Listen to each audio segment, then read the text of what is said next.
E se a chave para a verdadeira liberdade estivesse, na verdade, em fazer exatamente aquilo que não nos apetece? Parece estranho, não é? Pois bem, hoje vamos mergulhar a fundo na ideia de disciplina radical. E acreditem, é uma ferramenta que pode literalmente transformar a nossa vida. Vamos a isso. Vamos começar com uma ideia que pode parecer um bocado contraintuitiva, do filósofo Kant. Pensemos bem nisto. A verdadeira liberdade não é ceder à tentação e comer aquele bolo a mais, ou ficar mais uma hora no sofá. Não. A verdadeira liberdade é ter o poder de dizer não a esses impulsos. É escolher o que nos vai fortalecer a longo prazo. No fundo, é a liberdade de sermos nós os arquitetos da nossa própria vida. Ok, primeiro, vamos ter de encarar uma armadilha em que, sejamos honestos, muitos de nós já caímos.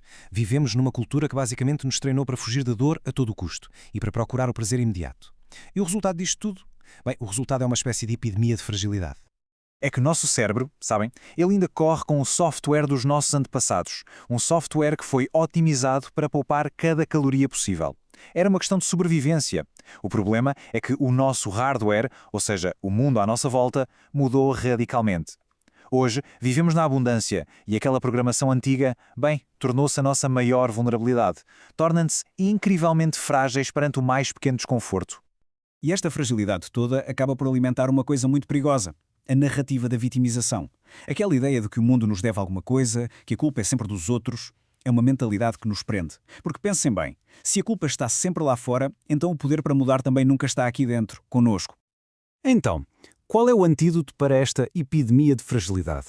Surpreendentemente, não é procurar mais conforto. É exatamente o oposto. E para percebermos isto, vamos mergulhar, e que é mesmo literal, na ciência do desconforto voluntário. E o nosso laboratório de hoje vai ser o banho de gelo. E agora, preparem-se para este número, porque é impressionante. Mergulhar em água gelada pode fazer disparar os nossos níveis de noradrenalina, que é basicamente o neurotransmissor da energia e do foco, em, imaginem só, 450%. É quase como fazer um reset químico ao nosso cérebro. E a coisa não fica por aqui. A dopamina, que é o nosso motor para a motivação, também leva um impulso brutal, um aumento de 250%.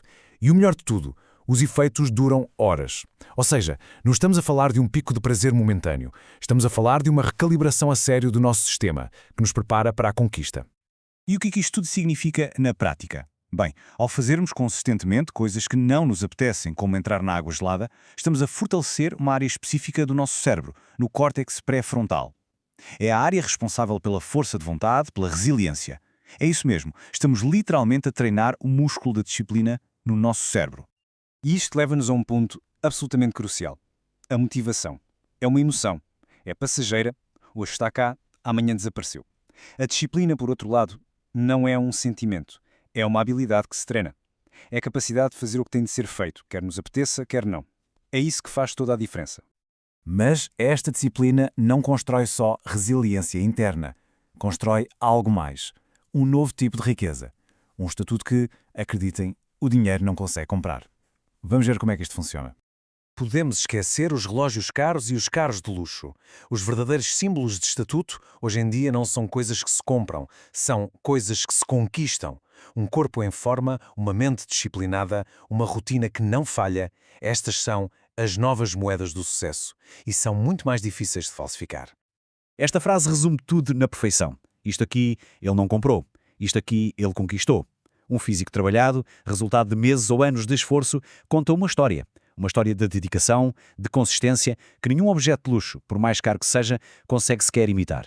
É a diferença brutal entre comprar e conquistar. Entre parecer e ser. Claro que esta conquista tem um preço, e é importante falar disto. O caminho da disciplina é muitas vezes um caminho solitário. Obriga-nos a confrontar não só os nossos próprios limites, mas também as expectativas e, por vezes, a resistência das outras pessoas. É um facto. O crescimento gera distanciamento.